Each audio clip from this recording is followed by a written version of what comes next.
On the line with me is Dr. Albert Pang in Dallas, Texas. He's at TrinityEyeCare.com. And Dr. Pang, good morning. Thank you for taking some time with us today. Good morning. Thanks for having me this morning. Now, there is a condition, nearsightedness, that has really zoomed up. It has become more common than it ever was before. Can you tell me a little bit about that? Yes, in certain parts of the world, like in Asian country, the nearsightedness is the prevalence of it is even like 85% in country like Singapore, in Taiwan.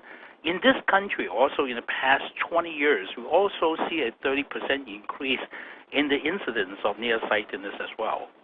Is this affecting any particular age group? Again, they don't have any study about particular age group. It's just overall. But for my personal experience is that the patients that I have coming in with suffering from nearsightedness is become younger and younger. We have even 5, 6 years old is suffering from nearsightedness. And also the amount of nearsightedness is also alarming. You're talking about significant amount of nearsightedness in a very young age as well. What would be one of the causes of this? Now, when you look back at the root causes of nearsightedness, it's because of elongations of the eyeball, meaning if you measure from the front of the eye, from the cornea, all the way to the back of the eye, the retina, the axial length of nearsightedness eyes are longer than the normal eyes. Then the question is, why the eye grow elongated? And scientists have found out that one of the major reasons is because of what we call peripheral defocusing, meaning that you may see central clearly, but when you are underutilizing your peripheral vision, that is the driver for elongations of the eyeball. Now, when you go further back, why we have this increasing underutilizing the peripheral vision is because of the indoor culture. We are not going out there to expose our peripheral vision. All we do is looking at a computer, looking at a cell phone, using only the central part of the eyes. Okay, so we're spending too much time, and young people included in this, looking at small screens. Correct. Looking at a small screen in a very narrow field, meaning that when you're looking at the terminal, at the computer terminal, or kid looking at the tablet, they are focusing just about the central 10 degree of the eye. They are not using the other 80 degree of the eye.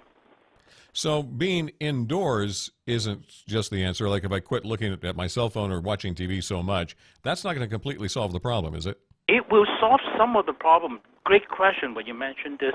There's also scientists realizing that the sunlight outside have a beneficial factor to maintaining the size or the shape of the eyeball.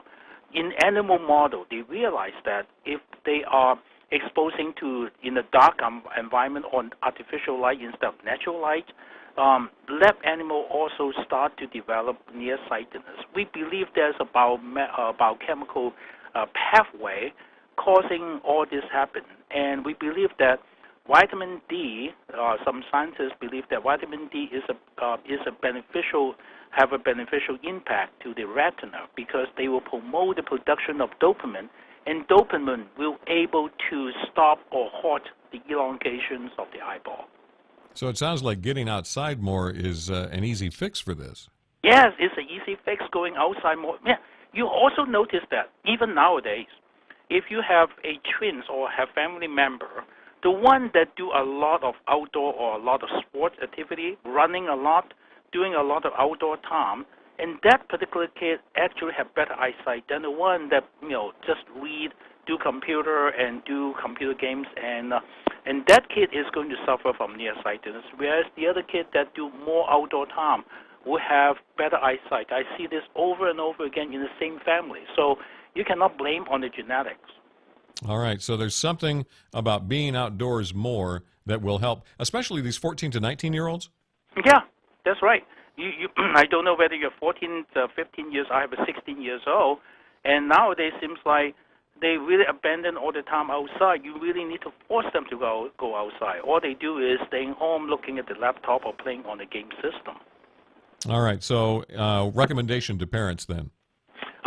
Again, for younger kids, say under 12 years of age, we should limit their devices time, that including tablet, computer, and cell phone, at home less than hour and a half. That's the max hour and a half.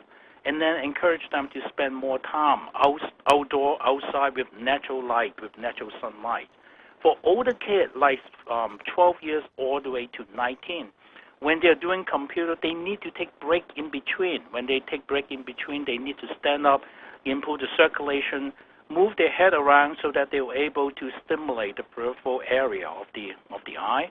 And then every hour, just do this every 45 minutes. Take a break so that their eye will not get fixated at one particular distance. They need to change their gaze, change their focus frequently.